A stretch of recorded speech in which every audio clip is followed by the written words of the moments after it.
할렐루야. 네, 감사합니다. 3일 동안 5번의 예배를 드리면서 사실은 제가 더 은혜를 많이 받았습니다. 정말 좋은 시간이었고요. 그런 말이 있잖아요. 배우는 사람보다 가르치는 사람이 더 많이 배운다. 많은 배움이 있었던 아름다운 집회였던 것 같습니다. 또 한 가지 감사할 것은 우리 김일영 목사님과 자주 만날 기회가 없는데 이렇게 3일 동안 같이 하면서 이야기를 많이 나누고 이렇게 친구처럼 그렇게 서로 목회에 대해서 많은 제가 배움을 얻고 돌아가게 되어서 너무나도 기뻐요. 자주 만나자고 서로 이렇게 교제하자고 이야기만 하고 그게 사실은 목회자들이 잘 되지 않습니다. 각자의 목회가 바쁘기 때문에 이번에도 그런 얘기를 나눴는데 그게 또 잘 될지는 모르겠습니다. 어쨌든 3일 동안 좋은 만남 주신 하나님께 감사와 영광을 돌리고 여러분에게도 그런 시간이 되시기를, 마지막까지 그런 시간 되시기를 주님의 이름으로 축원합니다. 오늘 읽은 본문 말씀은 예수님께서 죽은 나사로를 살리신 기적의 이야기입니다. 죽은 지 나흘이나 된 그 나사로를 살리기 위해서 무덤에서 돌을 옮겨 놓으라 라고 하신 예수님은 무덤 앞에서 기도를 하십니다. 그런데 이렇게 기도를 하십니다. 아버지여, 내 말을 들으시는 것을 감사하나이다. 항상 내 말을 들으시는 줄 내가 알았나이다. 그러나 이 말씀을 하옵는 것은, 내가 지금 이렇게 기도하는 것은, 그리고 이러한 일을 하려고 하는 까닭은 이 무리를 위함이니 곧 내 아버지께서 나를 보내신 것을 그들로 믿게 하려 함이니이다 라고 말을 하고 있습니다. 예수님께서 나사로를 살리시는 이 기적을 행하신 것은 죽은 나사로를 특별히 더 사랑하시기 때문이 아니라는 것입니다. 누구는 사랑해서 살려주고 누구는 사랑하지 않아서 그냥 내버려 두신 것이 아닙니다. 예수님께서 나사로를 특별히 살리신 데에는 뚜렷한 목적이 있었고, 그것은 거기 있는 많은 무리들로 하여금 예수님께서 하나님께서 보내신 메시아 그리스도이신 것을 믿게 하려 하심이었던 것입니다. 이렇게 예수님께서 행하신 치유의 사역은 전도와 아주 밀접하게 연관이 되어 있는 것이었습니다. 요한복음 6장 1절과 2절은 예수께서 디베랴 갈릴리 바다 건너편으로 가심에 큰 무리가 따르니 이는 병자들에게 행하시는 표적을 보았음이라 라고 말씀하고 있습니다. 많은 무리들이 예수님을 따라다닌 것은 사실은 그 입에서 나오는 복음을 듣기 위해서라기보다 예수님께서 행하신 많은 기적과 표적을 보았기 때문이었다라고 말하고 있는 것입니다. 예수님께서도 친히 그런 말씀을 하셨죠. 너희가 나를 따르는 것은 먹고 배부른 까닭이다, 이렇게 말씀하신 적이 있어요. 물고기 2마리와 보리떡 5개를 가지고 5,000명을 먹이신 그러한 기적의 현장에 있었던 사람들이 예수님의 그 기적을 보고 예수님을 따랐다는 것입니다. 그리고 많은 병자들을 살리는 것을 본 사람들이 그것을 봤기 때문에 예수님의 기적을 보기 위해서 예수님을 따라다녔고, 나도 혹시 어떤 기적의 주인공이 될 수 있지 않을까 하는 바람을 가지고 예수님을 따라다녔던 것입니다. 요한복음 20장 31절에서 사도 요한은 자기가 예수님께서 행하신 그런 표적들, 기적들에 관해서 자기 복음서에 지금 기록하고 있는 목적도 예수께서 하나님의 아들 그리스도이심을 이 글을 읽는 사람들로 하여금 믿게 하려 함이요 그 이름을 힘입어 생명을 얻게 하려 함이라고 기록하고 있습니다. 또 사도행전의 저자인 누가는 사도행전 2장 43절 이하에서 사도들로 말미암아 기사와 표적이 많이 나타났고, 예수님만 그러신 것이 아니라 예수님의 제자들인 사도들로 말미암아서 많은 기적과 표적들이 나타났고, 그로 인해서 그리스도인들이 온 백성에게 칭송을 받고, 또 무엇보다도 구원받는 사람들이 날마다 늘어났다 라고 사도행전은 기록하고 있습니다. 구원받는 사람들이 날마다 이렇게 크게 늘어났던 결정적인 이유 중에 하나는 사도들이 기적을 행했기 때문이라는 것입니다. 처음에는 기적을 보고 왔지만 그러나 사도들은 복음을 증거했고 그 복음을 듣고 구원받는 사람이 날마다 많아졌던 것이죠. 치유의 은사를 받은 한 사역자가 있었습니다. 평신도 사역자가 있었는데 그는 많은 사람을 치유했고 여러 곳에서 개인적으로 초청을 받았습니다. 큰 한국의 대기업 CEO들의 가정에 초청을 받기 시작했고 점점 호화스럽게 변해갔습니다. 그런데 문제는 그가 많은 사람들을 치유했음에도 불구하고 그들을 예수께로 인도하지 않았다는 사실입니다. 이런 사람들이 장차 예수님으로부터 들을 말씀은 뻔합니다. 그들이 얼마나 많은 사람을 치유했고 또 얼마나 큰 기적을 행했는지는 모르겠지만 그들은 장차 예수님으로부터 불법을 행하는 자들아 내가 너희를 도무지 알지 못하노니 내게서 떠나가라 라고 하는 말을 듣게 될 것입니다. 치유를 위한 기도는 단지 육신의 치유를 위해서만 해서는 안 됩니다. 거기서 그쳐서는 안 됩니다. 예수님께서 나사로를 살리시면서 당신께서 그 일을 하시는 목적이 많은 무리들로 하여금 구원을 받게 하려 하심이라고 말씀하신 것처럼 성도들의 기도와 그로 인한 기적, 치유 뒤에는 반드시 영혼 구원을 위한 전도가 이루어져야 한다는 사실을 여러분 기억하고 계시기 바랍니다. 간혹 질병으로부터 치유를 위해서 질병으로부터 고침받기 위해서 서원 기도라고 하는 것을 하시는 분들이 있습니다. 하나님과 약속을 하는 것이죠. 이 병으로부터 나를 고쳐주시면 낫게 해주시면 평생 주를 위해서 살겠습니다. 이런저런 일들을 제가 행하겠나이다 라고 하나님과 약속을 하면서 기도를 하시는 분들이 있습니다. 그런 기도는 하나님과 한 약속입니다. 그러므로 반드시 지켜져야 할 것입니다. 공수표를 남발하면 안 됩니다. 필요할 때는 하나님께 이런 약속 저런 약속 다 해놓고서 정작 내가 원하는 것을 얻고 난 뒤에는 그 약속을 지키지 않는 것은 하나님과의 신의를 저버리는 것이죠. 그래서 여러분이 만약에 어떤 것을 놓고 하나님께 서원을 했다면 그 서원은 반드시 지금이라도 지키시기를 바랍니다. 구약 성경은 하나님과의 약속은 반드시 지켜져야 한다고 우리에게 말씀하고 있기 때문입니다. 그런데요, 꼭 하나님께 서원 기도를 하지 않는다고 할지라도 성도는 평생 주님을 위해서 살아야 되는 사람들임을 우리는 잊어서는 안 됩니다. 저 사람은 서원한 사람이니까 주를 위해서 살아야 되고 나는 서원하지 않은 사람이니까 내 원대로 살아도 된다, 이런 말씀은 성경에 없습니다. 오히려 사도 바울은 로마서 14장 7절 이하에서 우리 중에 누구든지 자기를 위해서 사는 자가 없고 자기를 위해서 죽는 자도 없도다. 우리가 살아도 주를 위해서 살고 죽어도 주를 위하여 죽나니 그러므로 우리가 사나 죽으나 주의 것이로다, 이렇게 말씀하고 있습니다.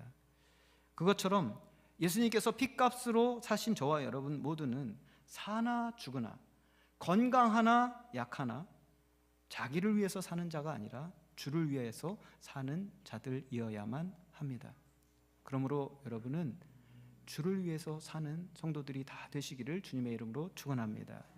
먹든지 마시든지 무엇을 하든지 다 하나님의 영광을 위해서 하는 성도들이 되시기를 주님의 이름으로 축원합니다. 여러분이 말할 때 하나님의 말씀을 하는 것처럼 하시고 다른 사람을 도와줄 때는 마치 하나님께서 도와주시는 것처럼 그렇게 도와주시기를 바랍니다. 여러분을 통해서 성령님이 역사하시기에 여러분의 삶을, 여러분의 지체를 하나님의 도구로 내어드리는 성도들이 다 되시기를 주님의 이름으로 축원합니다.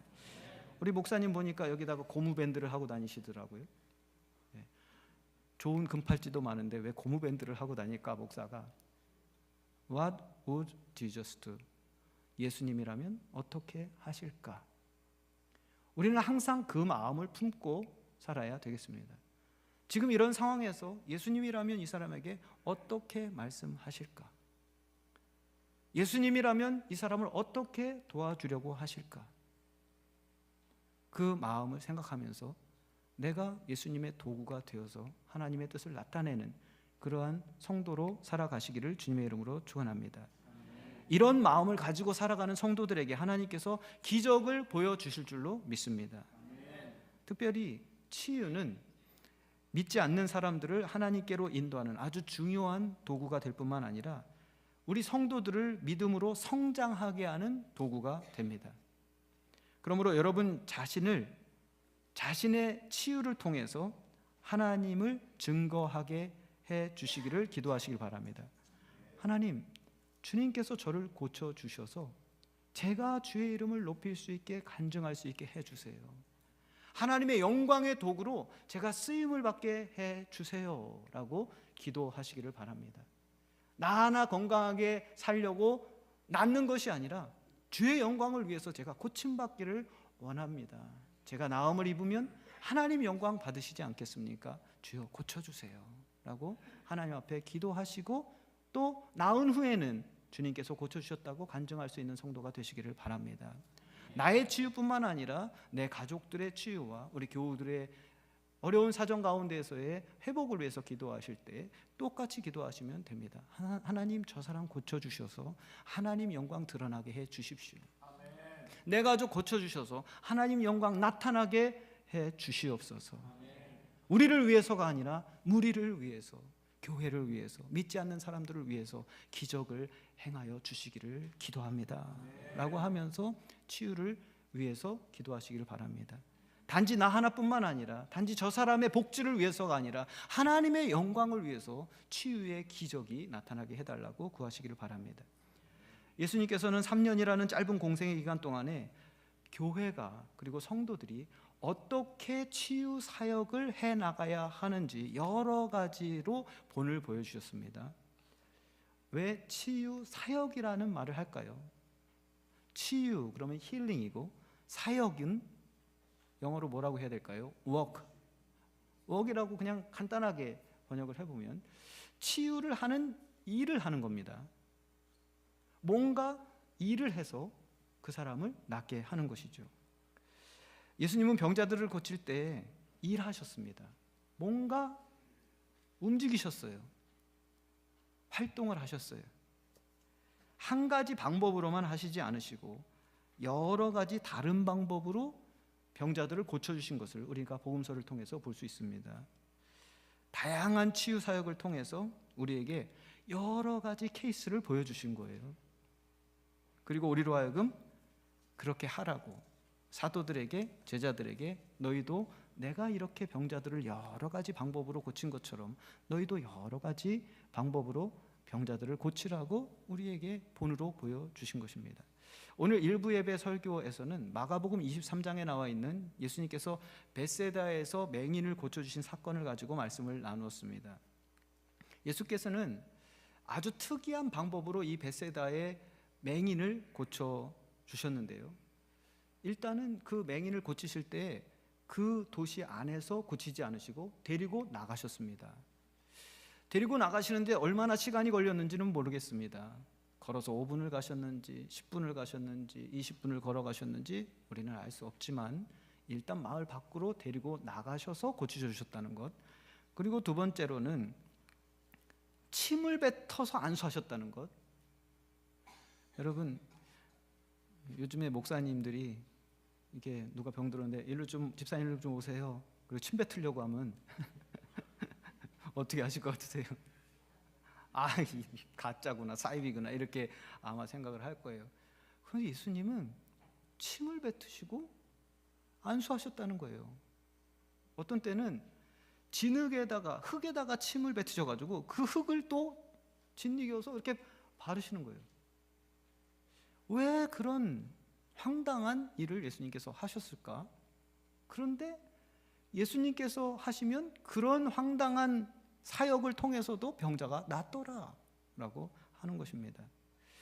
눈에 침을 뱉으시고 그 맹인에게 안수하셨습니다. 그리고 무엇이 보이느냐라고 물었더니 보이기는 하는데 너무 흐려서 나무 통이 왔다 갔다 하는 것 같습니다. 이렇게 얘기하는 거예요. 그래서 다시 눈에다 안수하셨습니다. 그랬더니 그제서야 그 맹인이 모든 사물을 밝게 보게 되죠. 의아한 것은 야, 예수님도 한 번에 못 고치는 병이 있네. 그런데 예수님께서 못해서 그렇게 하신 걸까요? 능력이 부족해서 한 번에 눈을 뜨게 못하신 걸까요? 그게 아니죠. 우리에게 본으로 보여주신 거예요. 어떤 병자는 한 번에 낫지 않는다는 거예요. 그래서 그걸 보여주셔서 계속해서 그 사람을 위해서 기도하라고 말씀해 주신 것입니다. 아까 찬양에 보니까 포기하지 말라고, 사람들은 포기하라고 말하는데 예수님은 포기하지 말라고 말씀하고 계신 것입니다. 기도하고 또 기도하고 할 때 언젠가는 그 사람이 낫게 될 수 있다는 것을 이 예를 통해서 보여주신 것이죠. 네 번째로 특이한 것은 마을에서 데리고 나와서 고침을 받았는데, 고쳐주셨는데 다시 마을로는 들어가지 마라 이렇게 말씀하신 거예요. 다시 거기 가지 말고 딴 데로 가라 이렇게 말씀하신 거예요. 그 마을에 뭔가 문제가 있는 거죠.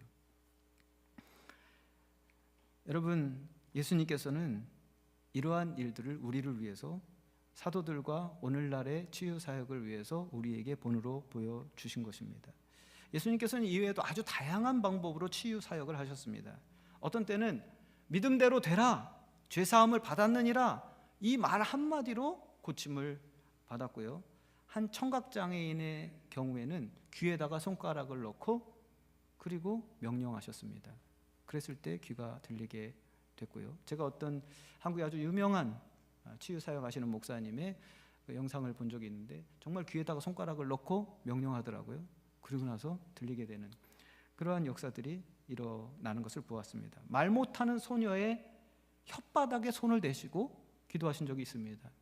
말 잘 못하는 분 혓바닥 내밀어 보세요. 아, 해보세요. 목사님이 아, 해보세요 권사님 이렇게 하고 한다 그러면 아 하고 혓바닥 내미시겠어요? 근데 예수님이 그렇게 하셨다는 거예요. 그리고 어떤 때는 사람들 앞에서 치유해 주시기도 했고요. 사람들 보는 앞에서 고쳐주셨지만 어떤 때는 사람들을 다 내보내셨습니다.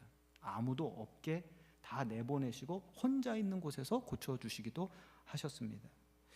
그러면 우리도 예수님과 똑같이 청각장애인 오면 귀에다 손가락 놓고, 말 못하는 사람 오면 혀에다가 손 올리고, 눈 안 보이는 사람 오면은 침 뱉고 안수하고 그렇게 똑같이 하라는 얘기인가? 그렇지 않죠. 이렇게 다양한 방법으로 예수님께서 치유 사역을 하신 것은, 오늘날 병자들이 치유받는 방법은 너무나도 다양하다. 그래서 어떤 특별한 케이스를 또 포뮬러를 만들어 놓고 이래야 치유된다, 이래야 나음받는다라고 하지 말자 하는 것입니다. 저도 우리 교회에서 성도들이 아프면 중보기도를 하고 또 안수기도도 하곤 합니다. 얼마 전에 저희 교회 교인이 그런 말을 했다고 그래요. 우리 목사님 기도는 천천히 이루어져. 우리 목사님의 치유 기도는 천천히 이루어진다라고 얘기했대요. 여러분, 이 이야기를 듣고 제가 기분이 좋았겠습니까? 안 좋았겠습니까? 기분이 좋았습니다. 기뻤어요. 어쨌든 아픈 사람이 나았잖아요. 빨리 고쳐졌든 천천히 기도가 응답됐든 아픈 사람이 나았다는 게 저는 기뻤고, 그리고 그분이 목사님의 기도로 나았다고 했다는 것에 기뻤습니다. 보통 사람 같으면 목사님은 기도했는데 안 나았고 시간이 지나니까 어떻게 나았는지 모르게 나았어 이렇게 얘기할 수도 있는데, 이분은 목사님이 기도를 해주셨는데 시간이 지났어도 그 목사님의 기도가 웍을 해서 나는 나았다 이렇게 말씀하신 거잖아요. 그래서 담임 목사의 면목을 세워줬다. 목사님이 기도해줘서 나았다 이렇게 말해준 것이 참 고맙고, 제일 좋은 것은 그분이 나아서 기뻤고. 우리 교회 집사님 한 분이 무릎에 문제가 생겨가지고 한쪽 발을 잘 딛지를 못하고 정말 뛰듯이 그렇게 다니면서 예배를 나갔습니다. 쩔뚝쩔뚝하는 정도가 아니라 거의 한 발로 뛰듯이 그렇게 나오셨는데, 이분이 금요일 날도 기도회에 참여하고 그렇게 나오셨던 분이에요. 매주 기도 받고 저에게 안수도 받으셨는데 낫지 않았습니다. 그래서 수술 예약을 잡았습니다. 의사가 수술해야 된다, 그냥은 안 낫는다. 그래서 수술 예약을 잡아놨어요.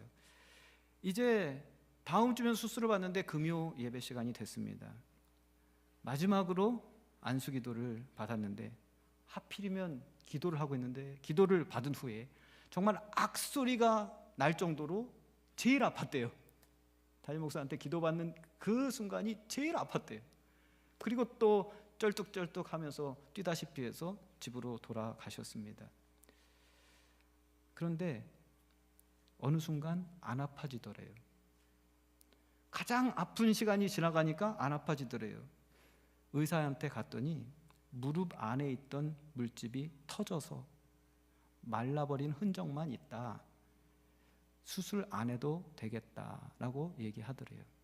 그래서 그 다음부터 막 뛰기도 하고 그래요. 저한테 와가지고 목사님 저 다 나았어요, 기도받고 다 나았어요 그러면서 막 이렇게 뛰면서 막 보여줘요. 그리고 막 동네방네 소문을 막 다 내고 다니는 거예요. 목사님이 기도해 줘가지고 자기 다리 나았다고. 무릎이 아파서 고생하던 또 다른 집사님이 한 분 계셨는데, 얼마나 아프셨던지 금요 기도회 때 다른 사람들 다 돌아갔는데 앉아서 막 울고 있어요. 저는 무슨 사정이 있어서 우시는 줄 알았는데 무릎이 너무 아프시다는 거예요. 그래서 마지막까지 계시던 집사님과 함께 저에게 왔어요. 무릎이 너무 아파서 이렇게 울고 계시니 기도해 달라고. 그래서 그 집사님과 함께 안수하며 기도를 했습니다. 나았을까요? 안 나았을까요? 안 나았어요. 무릎 아픈 채로 돌아갔습니다. 그럴 수도 있지, 당연히 그렇게 생각을 했습니다. 그리고 계속해서 중보해서 기도했습니다. 다음 주 금요일이 됐는데 이제는 안수받으러 안 나오시더라고요. 다리가 나은 것 같지 않은데 제가 계속해서 중보해서 기도했습니다. 다리를 쩔뚝쩔뚝하고 다니시더라고요.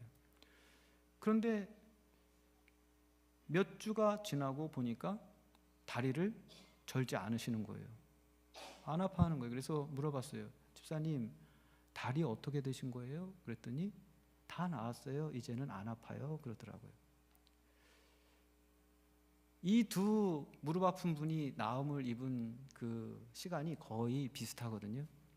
아마 그래서 우리 목사님 기도는 천천히 이루어져 라고 소문이 났나 봅니다. 그런데 즉각 응답되던, 천천히 응답되던 하나님의 역사가 나타났다는 것만은 부인할 수 없는 일이고 하나님께 영광 돌릴 일입니다. 여러분은 기도의 능력을 믿는 성도들이 되시기를 주님의 이름으로 축원합니다. 낙심하지 마시길 바랍니다. 포기하지 마시길 바랍니다. 예수님도 단번에 못 고친 사람이 있었다니까요. 예수님도 단번에 못 고치신 사람이 있는데, 그런데 단번에 낫지 않았다고 해서 우리가 실망할 이유가 없다는 것입니다. 이번 집회 때 내가 정말 간절한 마음으로 나와서 말씀을 듣고 치유를 사모하고 안수를 받았는데, 열심히 기도했는데도 아픈 곳이 낫지 않았다고 실망하지 마시기를 바랍니다. 네. 저 목사님도 별 수 없네.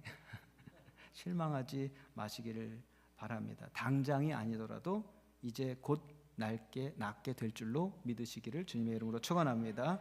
네. 내가 설령 완전히 낫지 않는다고 할지라도 하나님께서 나를 욥과 같이 연단하셔서 정금과 같이 나오게 하실 줄로 믿고 실망하지 마시기 바랍니다. 예수님의 치유 방법은 참으로 다양했습니다.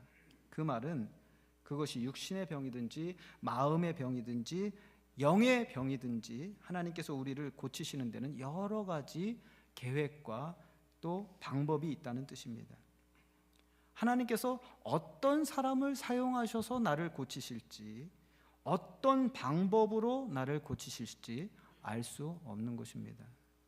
그래서 우리는 할 수 있는 한 최선을 다해야 되는 것입니다. 20년 전쯤 되었나 봅니다. 구역회를 하는 날이었어요. 구역회를 하는 연말이었는데 그날 한 아이의 엄마가 와서 얘기해요. 목사님, 우리 아이가 아기인데 한 5살쯤 되는 아이가 탈장이 되어서 수술을 하게 생겼습니다. 그래서 수술 날짜를 받았으니까 기도해 주세요 라고 이야기를 하더라고요. 구역회 전에 그 얘기를 듣고 구역회를 마쳤는데 마음속에 어떤 생각이 드냐면 같이 기도했으면 좋겠다, 어제 기도했던 것처럼 그런 마음이 드는 거예요. 그래서 감리사님에게, 한국 사람이 아니었죠, 애프로 아메리칸 목사님이었는데 감리사님에게 부탁했습니다. 목사님, 우리 아이 가운데 탈장 수술을 해야 되는 아이가 있는데 그 아이를 위해서 기도 한번 해주세요 라고 감리사님한테 부탁하고 거기 있던 성도들에게 다 나오라고 했습니다. 다 나와서 서로 이렇게 앞에 아이에게 안수하고 우리 뒤에다가 이제 어깨에다 손을 얹고 다 이렇게 겹겹이, 그리고 기도를 받았습니다. 감리사님이 기도해 주셨어요. 그리고 난 후에 이제 돌아갔는데 그 아이의 탈장이, 그 빠져있던 그 장이 다 들어가고 구멍이 막혀서 탈장 수술을 안 할 수 있게 되었습니다. 하나님께서는 때마다 필요한 방법으로 우리를 고쳐주시고 또 그런 것들을 경험하게 하시면서 우리의 믿음을 성장시켜 주시는 하나님이신 것을 보게 되었습니다. 첫날 저녁에도 말씀을 드렸지만 어떤 분은 매일 짧은 기도, 정말 1분 정도밖에 안 되는 기도를 매일 하는 가운데 치유를 받았고, 어떤 성도들은 합심으로 릴레이 기도를 돌아가면서 선교회 회원들이 하는 가운데 나음을 받았습니다. 물론 어떤 분들은 수술을 해서도 나았고 어떤 분은 돌아가시기도 했습니다. 그리고 어떤 분은 여전히 병중에 계시고 여전히 성도들이 함께 기도하고 있는 중에 있습니다. 그러나 중요한 것은 하나님께서는 하나님을 사랑하는 자, 그 뜻대로 부르심을 입은 자들에게는 모든 것이 합력하여서 선을 이루게 하신다는 것입니다.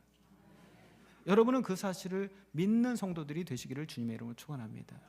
하나님은 모든 것을, 설령 세상 사람들이 불행이라고 하는 그것조차도 사용하셔서, 역으로 사용하셔서 우리에게 선으로 되갚아 주시는 하나님이신 것을 우리가 믿어야 될 줄로 믿습니다. 그러나 이왕이면 여러분의 교회와 가정에서 많은 치유의 역사가 일어나기를 주님의 이름으로 축원합니다. 여러분의 교회가 치유와 기적으로 소문난 교회가 되기를 주님의 이름으로 축원합니다. 그래서 하나님이 영광을 받으시고 많은 사람들이 이 교회에 찾아와서 예수 믿고 구원받는 역사가 일어나기를 바랍니다. 저희 교회 12년 전에 대장암으로 6개월 선고받았다가 치유받으신 분이 있었다고 말씀을 드렸었습니다. 지금까지도 의사들은 6개월이면 6개월 못 산다고 했는데 지금까지도 계속해서 서바이벌 하시고 여전히 다른 암들이 생겨서 또 싸우고 계십니다. 너무 감사해요. 매주 나와서 기도하고 항암 치료를 받는 중에도 계속 나와서 기도하고 담임 목사에게 이번에 이런 치료 받으러 갑니다. 이번에 뭐 하러 갑니다. 뭐가 생겼습니다. 라고 하면서 계속 얘기해 주면서 이제 함께 기도해 주시는 그 집사님과 가족들에게 참 감사하는 마음을 가지고 있어요. 그 집사님은 연로하신 장모님을 모시고 살고 있었습니다. 장모님과 함께 살고 있었는데 그 장모님은 불교 신자였어요. 아주 독실한 불교 신자여서요, 새벽에 일어나면 불경을 읽는 소리에 잠을 깨는, 불경을 소리내서 읽고, 그러니까 아침에 일어나 샤워 딱 하시고 목욕제게 하시고 불경을 읽으시고 기도하는 독실한 불교 신자였습니다. 그런데 사위가 암으로 치유가 된 후에 교회를 나오기 시작하셨어요. 그러니까 가족들의 치유와 회복의 기적이 다른 종교를 독실하게 믿는 사람들을 회심하게 만드는 도구가 되는 것입니다. 이슬람이라서, 무슬림이라서 전도가 안 된다고요? 여러분, 무슬림권이라고 해도 거기서 치유의 기적이 일어나고 죽은 사람이 일어나는 기적이 일어나면 아무리 무슬림이라고 할지라도 예수 믿는다는 것입니다. 선교사님들 그렇게 얘기해요. 그래서 선교사님들을 위해서 기도할 때에 기적이 일어나게 해달라고 기도하시기를 바랍니다. 아프리카 어느 나라에서는요, 이 벼락이 떨어졌는데, 벼락이 떨어지면 나무가 위에가 타고 아래가 살아야 되는데 위에가 죽고 아래가 살았대요. 그거를 보고서 사람들이 정말로 그 선교사의 그 교회 지역에 있는 그런 나무에 나타나는 초자연적인 현상들을 보면서 예수를 믿는 그런 사람들이 생기기도 하고요. 선교지에서는 여기서 일어나지 않는 역사들이 더 자주 일어나는 것 같습니다. 선교사님들을 위해서 기도하실 때 그들이 기적의 통로, 치유의 통로가 되게 해달라고 기도해 주시기를 부탁드리겠습니다. 그 권사님이 불교 신자였다가 이제 예수를 믿게 됐잖아요. 그러면서 말씀 듣고 믿음이 생기고, 제가 지금 설교하면은 올해 100세가 되셨거든요. 100세가 되셔가지고 우리 축하 친교를 하고 그랬는데 반응을 참 잘해주세요. 아멘을 그렇게 잘하시고, 그리고 뭐 이렇게 질문하면은 대답도 해주시고, 그렇게 열심히 믿고 이제는 새벽에 똑같은 시간에 일어나서, 옛날에는 불경을 읽었는데 지금은 뭘 읽겠어요? 성경을 읽으십니다. 성경을 읽으시고 찬송가 곡조를 모르니까요, 찬송가를 읽으신대요. 소리내서 성경도 읽고 찬송도 읽고. 얼마 전에 간증을 들었는데 하나님이 머리를 쓰다듬어 주시더래요. 이렇게 그런 체험을, 하나님 저는 왜 제 머리도 좀 쓰다듬어 주세요. 어린 아이의 머리를 쓰다듬는 거는 상상이 가는데, 머리가 하얀 100세 노인의 그 머리를 쓰다듬어 주시는 하나님의 손길, 그거를 체험하시고 하나님이 정말 살아계신 하나님이시라는 사실을 믿게 된 거죠. 여러분, 그런 은혜를 사모하는 성도들이 되시기를 주님의 이름으로 축원합니다. 주님, 저를 만져주세요. 내 머리에 안수해 주세요. 나의 약한 것을 고쳐주세요. 나의 마음을 위로해 주세요. 오직 주님만이 나의 구원이시고, 주님만이 나의 피난처이시고, 주님만이 나의 힘이시고, 주님만이 나의 구원이시고, 주님만이 나의 소망이십니다. 누가 내 마음을 알아서 나를 위로하고, 누가 내 사정을 알아서 나를 도와줄 수 있습니까? 제게는 주님밖에는 없습니다. 주님, 나를 도와주세요 라고 기도할 때 하나님께서 여러분에게 안수해 주시고 안아주시고 위로해 주시고 축복해 주실 줄로 믿습니다. 이렇게 치유하시는 하나님을 경험하게 될 때, 치유와 회복의 간증을 서로 나눌 때 성도들은 믿음이 자라가고 교회가 성장하게 될 줄로 믿습니다. 중고등부 학생들을 데리고 과테말라에 단기 선교를 갔습니다. 현지 목사님, 과테말라 현지 목사님과 함께 마을의 가정들을 돌면서 그렇게 축호 신방을 나갔습니다. 길거리에 어떤 정신적인 장애를 앓고 있는 한 소년이 길거리를 방황하고 있었습니다. 이렇게 힐끗힐끗 보고 따라다니기도 하고 막 앞에 뛰어다니기도 하고 그런 소년이 하나 있었어요. 한 12살이나 3살쯤 돼 보이는 소년이었는데, 그런데 오라고 해도 안 오고 막 도망다니죠. 어느 집에 갔더니 거기 있더라고요. 그 집 아들이었던 거예요. 그래서 이 아이를 좀 고쳐봤으면 좋겠다라는 생각에 유스 아이들과 함께, 그 현지 목사님과 함께 그 아이를 붙잡고 막 기도했습니다. 고쳐달라고. 근데 희한한 일은 멀쩡하던 아이가, 제가 이렇게 같이 우리가 기도하면요 확 까부러져요. 이렇게 그러니까 힘이 없이 쭉 늘어져 버려요. 그래서 분명히 이거 귀신의 역사가 있다. 열심히 기도해요. 그래서 기도를 하다가 좀 쉬잖아요. 그러면 정신이 돌아와요. 그리고 다시 일어나 앉아요. 또 기도하면 축 늘어져요. 죽은 사람처럼. 그런데 그렇게 몇 번을 하고 나니까 제 생각에 그런 생각이 드는 거예요. 여기서 밤새겠는걸? 계속 이렇게 안 일어나니까, 안 나가니까. 근데 그때 제 마음에 어떤 마음이 생기냐면 그런 마음이 생기는 거예요. 이 현지인 목사님이 이 아이를 고쳐야 되겠다라는 생각이 드는 거예요.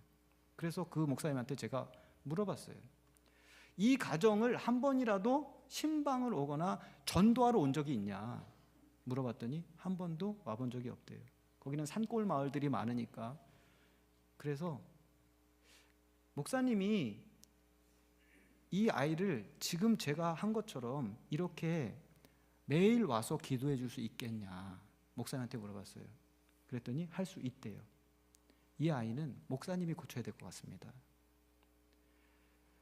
해외에서 온 다른 인종의 목사가 이 아이를 고치는 것보다 그러면 선교사가 아니면 어떤 나라 목사가 와서 고쳤다고, 한국 목사가 고쳤다고 할 거예요.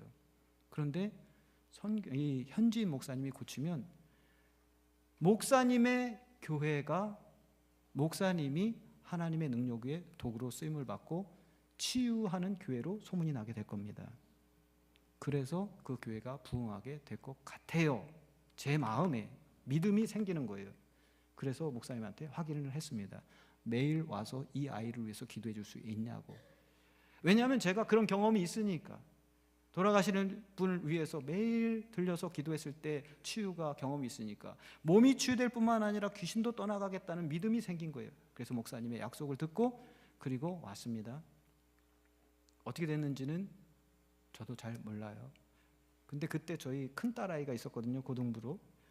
근데 아이가 그때 아빠인 목사에게 좀 실망을 했다고 그러더라고요.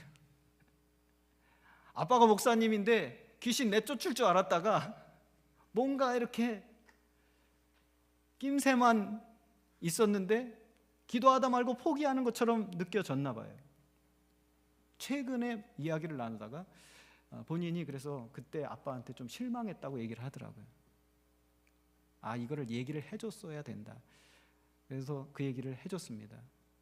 내 마음에는 이 사람이 내가 고쳐야 되는 사람이 아니라 그 현지인 목사님이 고쳐야 되는 사람이라는 믿음이 생겼기 때문에 거기서 스탑을 한 것이지 내가 포기한 것은 아니다. 하나님께서 여러 가지 방법으로 역사하신다고 하는 사실을 인정해야 될 필요가 있음을 느끼게 해주는 사건이었습니다. 치유사역은 단지 육신의 질병만 고치기 위해서 하는 것이 아닙니다. 사실은 육신보다 더 중요한 치유가 마음의 치유입니다. 마음의 상처를 가지고 사는 사람들이 너무나도 많이 있습니다. 그리고 마음의 치유보다 더 중요한 것은 바로 영의 치유이고 하나님과의 관계의 회복입니다. 사람들은 말합니다. 기적 중에 기적은 아세요? 사람이 변하는 겁니다. 사람이 변해야 진짜 기적인 것입니다.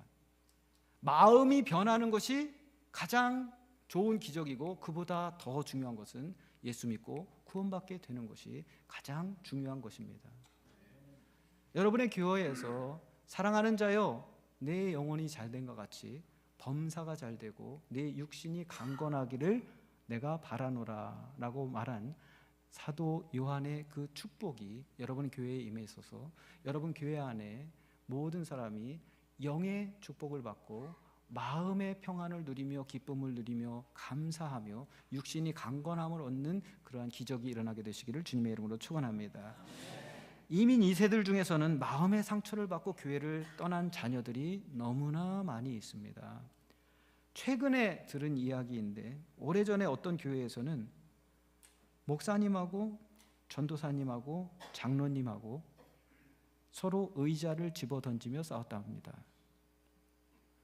셋이서 의자를 집어던지며 싸웠는데 학생들 앞에서 그렇게 싸웠대요. 그때 그 광경을 본 유스그룹 학생이 교회 가겠습니까? 안 가겠습니까? 하나님 없다.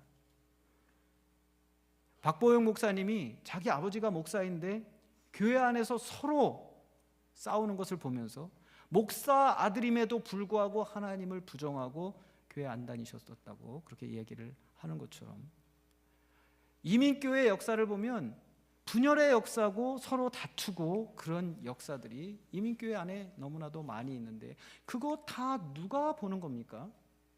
자녀들이 다 보고 있습니다. 그래서 그 자녀들이 자기들도 교회에 안 나가게 되었고 엄마 아빠가 교회 다니는 것을 반대하게 되었다는 것입니다. 왜 교회 나가냐고. 교회 다니지 못하게 자녀들이 막는 가정이 되었다는 이야기를 들었습니다. 고린도전서 11장 1절에서 사도 바울은 내가 그리스도를 본받는 자 된 것 같이 너희는 나를 본받는 자가 되라라고 말합니다. 사람들은 오늘날을 일컬어서 어른이 없는 시대라고 이야기를 합니다. 존경할 만한 사람이 없어요. 본받고 싶은 사람이 없어요. 교회 안에 잘못된 것이 있어도 바로 잡아줄 수 있는 영적 권위가 있는 사람이 점점 교회 안에서 사라지고 있다는 것입니다. 젊은 사람들에게 꼰대라고 하는 말이 어른이라는 말을 대체하고 있습니다. 어른이 사라지고 있는 것입니다. 본받을 만한 인물이 없다 보니 피해를 받는 것은 젊은이들입니다. 따라야 할 본이 없다 보니 제대로 성장하지 못하고 그래서 사회는 점점 더 혼란스러워지고 있는 것입니다. 교회도 마찬가지입니다. 2세들이 청년들이 교회를 떠나는 이유는 교회 안에 자기들이 본으로 삼을 만한 존경받을 만한 그리스도인이 없기 때문입니다.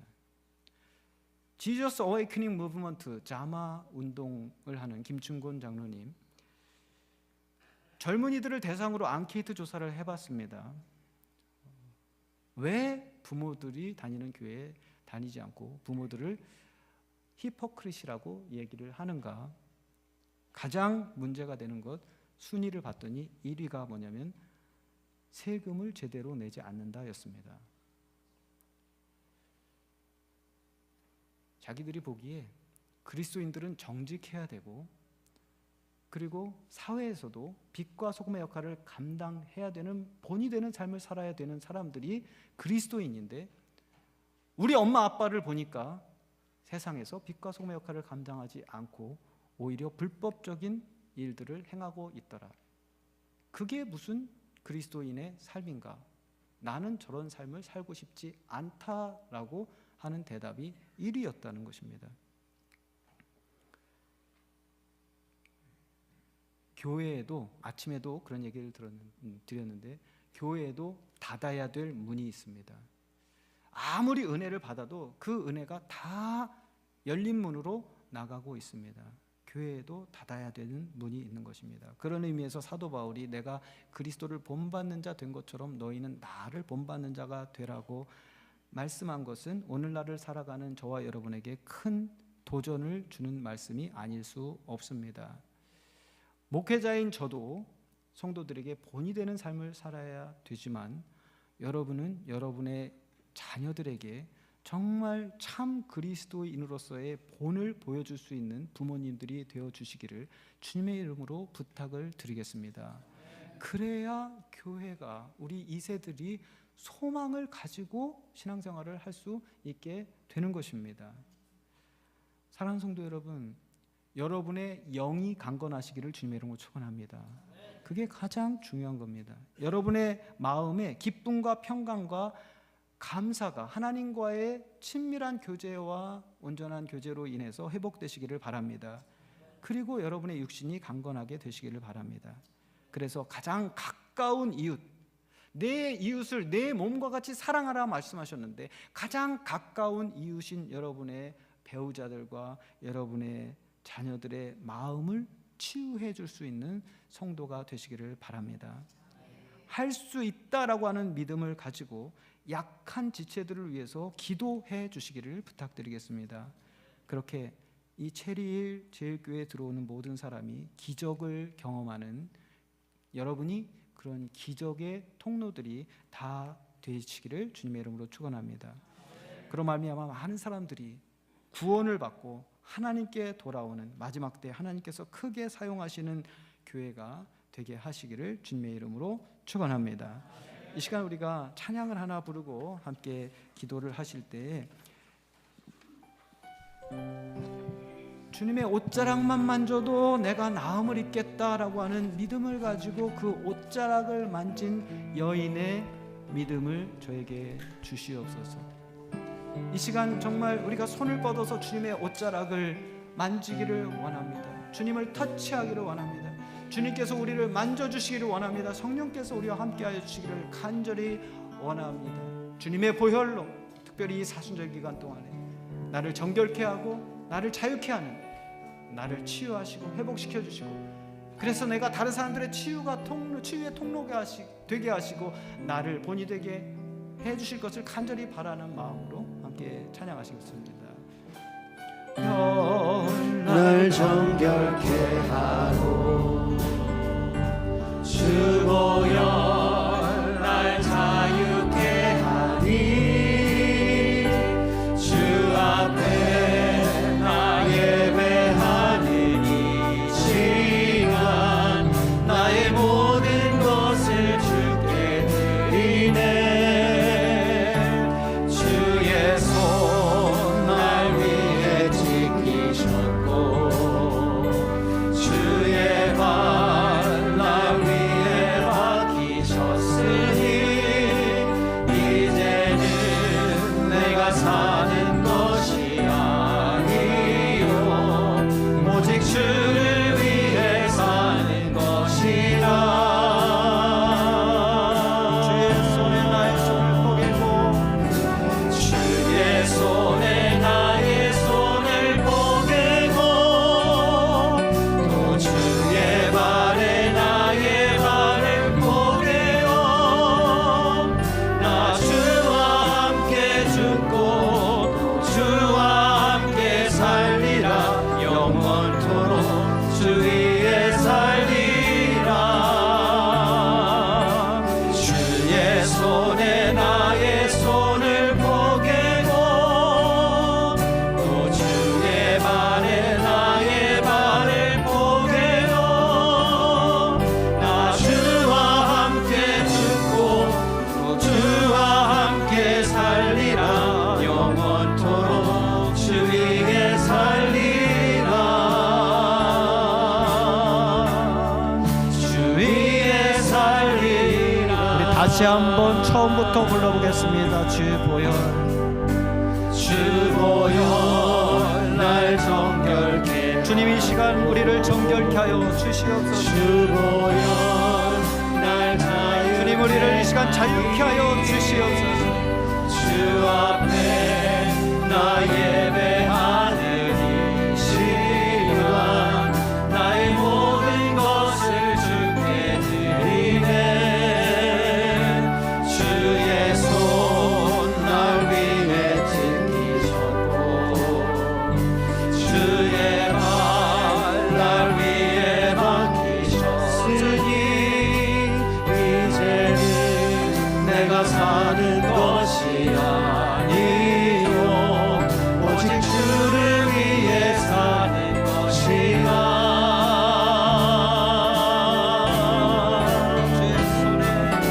주의 손에 나의 손을 포개고 또 주의 발에 나의 발을 포개어 나 주와 함께 죽고 또 주와 함께 살리라. 영원토록 주 위에 살리라. 주의 손에 나의 손을 포개고 또 주의 발에 나의 발을 포개어 나 주와 함께 죽고 주와 함께 살리라. 영원토록 주 위에 살리라. 주 위에 살리라. 우리 다 같이 통성으로 기도하겠습니다. 주여, 주여, 주여. 하나님 아버지, 우리의 못난 자아가 우리 주 예수 그리스도의 십자가에 온전히 못 박히게 하여 주시옵소서. 하나님, 나를 죽여 주시옵소서. 내 못난 자아가 죽어지게 하여 주시옵소서. 나의 옛사람이 우리 주 예수 그리스도의 십자가에 죽어지게 하여 주시옵시고, 이제는 내 안에 내가 사는 것이 아니라 우리 주 예수 그리스도께서 사신다고 바울과 같이 고백할 수 있는 자가 되게 하여 주시기를 간절히 바라고 나옵나이다. 아버지, 우리를 새롭게 하여 주시옵소서. 하나님 아버지, 새 영을 부어 주시옵소서. 과거의 옛사람, 육에 속한 옛사람의 습관을 벗어버리고 새 사람을 드리고 하나님 아버지의 영광을 나타내는 주님의 축복의 통로로 자라갈 수 있도록 인도하여 주시기를 간절히 바라옵고 나옵나이다. 주여 우리를 고쳐주시옵소서. 우리의 상한 영을 고쳐주시옵소서. 우리의 상한 마음을 치유하여 주시옵소서. 우리의 병든 육신을 고쳐주시옵소서. 그것을 간증하는 성도들 되게 하여 주시옵소서.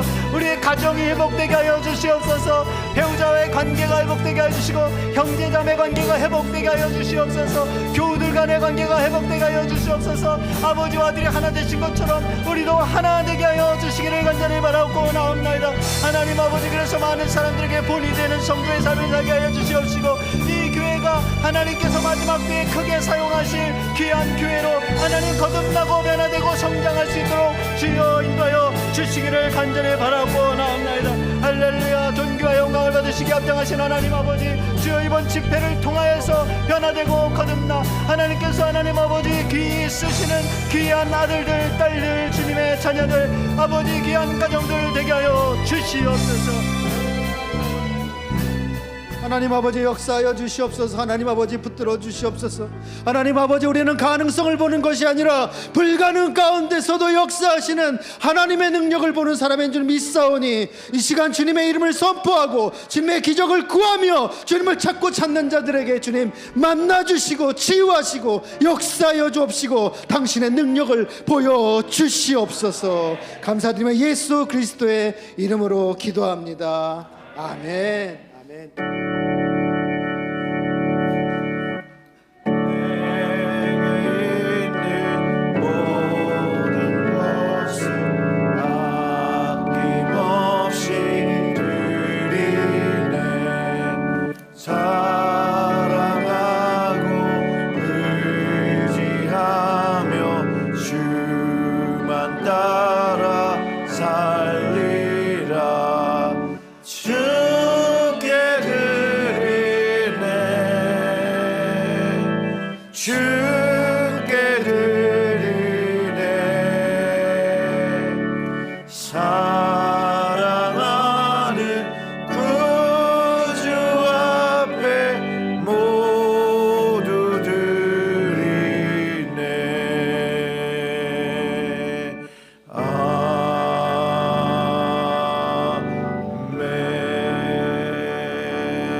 고개 숙여 기도하겠습니다.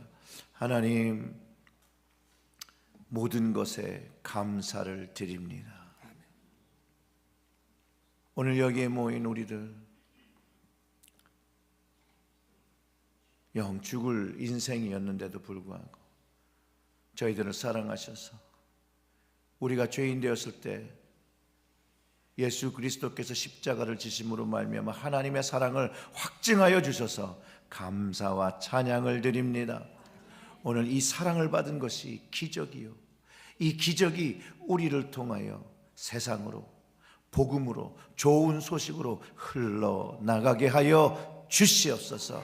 하나님은 살아계시며 하나님은 사랑이시며 하나님은 구원하시며 하나님의 나라가 임한다는 그 말씀을 주의 사랑을 받은 우리로 하여금 전파하는 구원의 통로로 삼아 주시옵소서. 오늘도 그 사랑에 감사드리며 정성으로 준비한 예물을 하나님께 드리오니 하나님, 이 예물을 받으시고 이 예물을 축복하셔서 이 예물이 사용되는 곳곳마다 새로운 구원받은 영혼이 날로 날로 더하게 하여 주시옵소서. 또한 예물을 드리는 가정, 그 가정의 속사정을 다 아시는 하나님께서 넉넉한 것으로 채우시고 영적인 것을 고치시고 치유하시고 회복시켜 주시옵소서. 또한 그 가정에 그 받은 은혜가 흘러나가는 문들이 있다면 주님께서 닫아주시고 또 그 가정이 흘러나가는 문을 결단하여 스스로가 닫고 끊어내는 놀라운 결단도 허락하여 주시옵소서. 하나님, 하나님만 영광받아 주시옵소서. 하나님이 사랑해 주신 그 은혜를 경험한 우리가 하나님 만난 것을 영광으로 여길 때 하나님 우리의 마음을 받으시고 우리의 예배를 받으시고 영과 진리로 드리는 우리의 예배 영이신 하나님께서 받아 주시옵소서.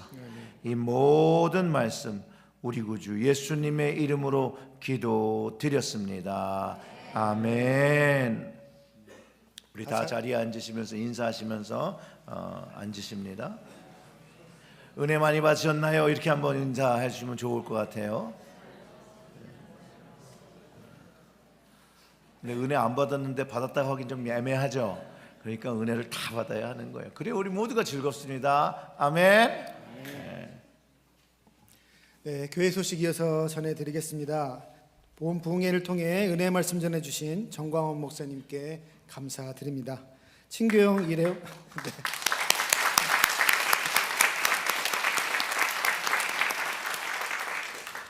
도네이션 해주신 배성원 집사님께 감사드립니다.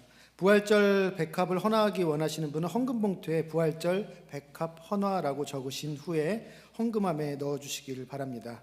고난주간 특별 새벽기도회가 3월 30일부터 4월 4일까지 십자가에 들린 주의 음성이라는 주제로 진행되겠습니다. 또 성금요일 음악예배가 4월 3일 금요일 7시 반에 아고누스 데이라는 주제로 열리겠습니다. 50주년 사진 촬영이 오늘 2부 예배 후에 권사 및 집사 단체 사진이 있는데 권사 및 집사 거의 다 해당되시는 분이시죠? 그러니까 예배 끝나자마자 나가지 마시고 이 자리에서 사진을 꼭 찍어야 되니까요. 꼭 예배 끝나고 여기서 단체 사진 안 찍으시면은 그 다음에 얼굴이 안 나옵니다. 그러니 여러분 꼭 집사, 권사 해당되시는 분들은 전부 다 여기서 단체 사진을 꼭 찍어주시기 바랍니다. 나가지 마세요. 질문이 있습니다. 네. 단체로 권사님 찍고 네. 단체로 집사님 찍나요? 아니면 네, 단체로 권사님, 단체로 집사님 이렇게 찍겠습니다. 네. 그 다음 보람학교 봄학기가 3월 11일부터 시작됩니다. 위에서 기도해 주시길 부탁드립니다. 그리고 패밀리트리 여러분 사랑관에서 보시면은 그 각 가족끼리 찍은 사진들이 있거든요. 아직 안 찍으신 분이나 다시 찍으실 분들은 다음 주에 찍겠으니 여러분 확인해 주시고 참여해 주시기를 부탁드리겠습니다. 그리고 신령직 선출을 위한 교인 총회가 3월 15일 다음 주 1, 2부 예배 후에 투표가 있습니다. 여러분 포스터를 확인하시고 기도로 투표에 참여해 주시기를 부탁드립니다. 다음 주에 또 바자회가 있습니다. 필리핀 말레이시아 선교기금을 마련하는데 여러분 많이 참여해 주셔서 선교가 풍성하게 질 수 있도록 여러분 참여해 주시고 또 다음 주일에는 친교가 없고 캐시 온리입니다. 현금 두둑히 챙겨오시길 부탁드립니다. GMC 동북부 지방 신령직 교육 일정이 있습니다. 신천 권사 교육이 다음 주 5시부터 9시까지 스테튼 아일랜드 한인교회 많이 들어보셨죠? 네, 가서 정광원 목사님 만나시면 꼭 반갑게 인사해 주시기 바랍니다. 집사 교육은 3월 29일에 본당에서 있겠습니다. 3월 21일부터는 새가족 교육이 진행되겠습니다. 페이스 앤 아카데미 캠프가 4월 30일에 등록을 마감합니다. 그리고 오늘 임원회가 1시 반에 EM 예배실에서 있겠습니다. 이하 교회 소식을 참고해 주시고 그리고 홈페이지는 곧 오픈할 예정이니 좀 참고 기다려 주시기를 부탁드리겠습니다. 우리 다 함께 일어나셔서 찬양하시고 축도로 마치겠습니다.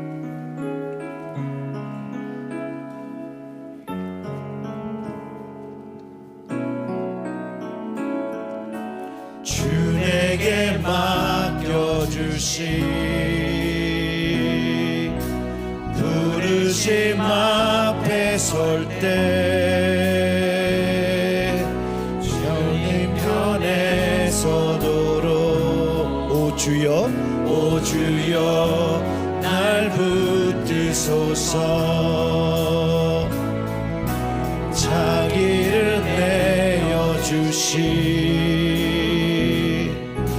그 사랑 의지하여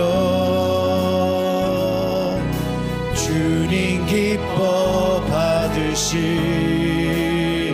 믿음의 노래 부르리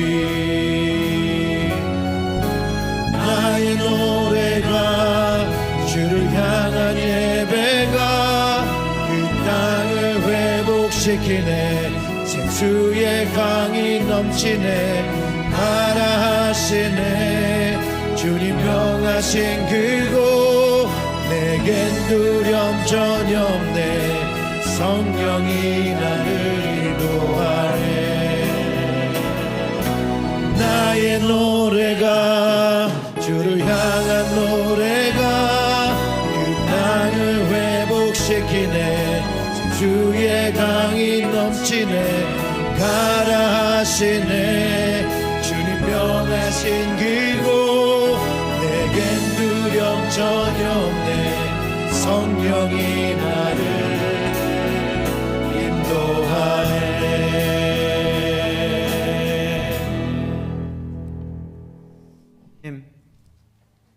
체리힐 제2교회가 아버지의 기도하는 집이 되게 하여 주시옵소서. 이 교회가 치유하는 아버지의 집이 되게 하여 주시옵소서. 아멘. 그래야 해서 마지막 때 구원의 방주의 사명을 잘 감당하는 교회와 성도가 되게 하여 주시옵소서. 아멘. 지금은 우리 주 예수 그리스도의 크신 은혜와 하나님 아버지의 변함없는 신실하신 사랑하심과 성령님의 인도하시고 교통하심이 이제 새로운 결단으로 나아가는 모든 성도들을 위해 지금으로부터 영원까지 함께 하시기를 간절히 축원하옵나이다. 아멘.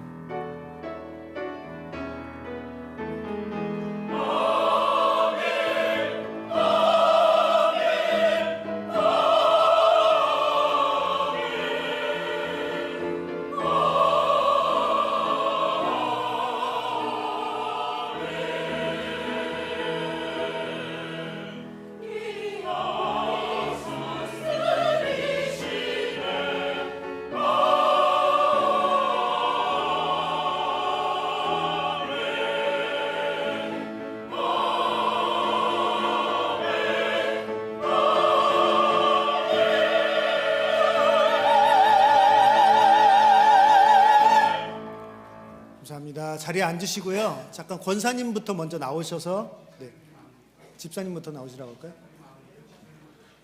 집사님부터 먼저 찍는다고 하십니다. 집사님들 다 나오세요. 단체 사진 찍겠습니다. 집사님부터 먼저 나오세요. 집사님 나오세요.